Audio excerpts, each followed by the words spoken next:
सोच न्यूज, एक नई सोच के साथ। વિશ્વ યોગ દિવસની ઉજવણીને લઈને સોલા ભાગવત ખાતે યોગ સપ્તાહની ઉજવણીમાં ક્લેપિંગ થેરાપી કરાવી। 10મા આંતરરાષ્ટ્રીય યોગ દિવસ 21 જૂન સમગ્ર વિશ્વ ઉજવણી કરવા જઈ રહ્યું છે, ત્યારે સોલા ભાગવત ખાતે યોગ સપ્તાહ કરાશે ઉજવણી। યોગ સપ્તાહના બીજા દિવસે ક્લેપિંગ થેરાપી કરાવી અને તેના થતા ફાયદાની જાણકારી આપી અને અલગ અલગ ક્લેપિંગ કરાવી।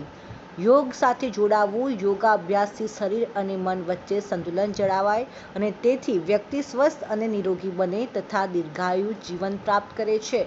એક સપ્તાહ સુધી ચાલી રહેલા આ કાર્યક્રમમાં નવા પ્રાણાયામ, સૂક્ષ્મ વ્યાયામ, આસાન, ક્રિયા, મુદ્રા, અષ્ટાંગ યોગ કરાવવામાં આવશે।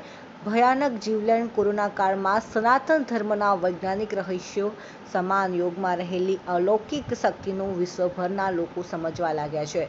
શારીરિક અને માનસિક રીતે ચમત્કારી શક્તિઓ પ્રાપ્ત કરવા અને સુખી જીવન, સ્વસ્થ જીવન અને સન્માનિત જીવન જીવવાની પ્રેરણા મેળવવા વિશ્વભરના લોકો યોગ તરફ વળ્યા છે। છેલ્લા 12 વર્ષ થઈ હેપીનેસ યોગશાળા ભાગવત ખાતે શૈશવ શાહ અને સુનિતા શાહ કોઈપણ જાતના ધર્મ, સંપ્રદાય કે જાતના ભેદભાવ વગર નિસ્વાર્થ ભાવથી યોગ કરાવે છે, જેમણે શિવાનંદ આશ્રમમાં વિધિવત રીતે આકરી તાલીમ લઈ યોગશાળા ચાલુ કરી હતી। બંને સમર્પિત પતિ-પત્ની લોકોને ભારત, અમેરિકા ઓનલાઈન યોગ કરાવે છે અને હજારોની સંખ્યામાં લોકો અકલ્પનીય લાભ લઈ રહ્યા છે।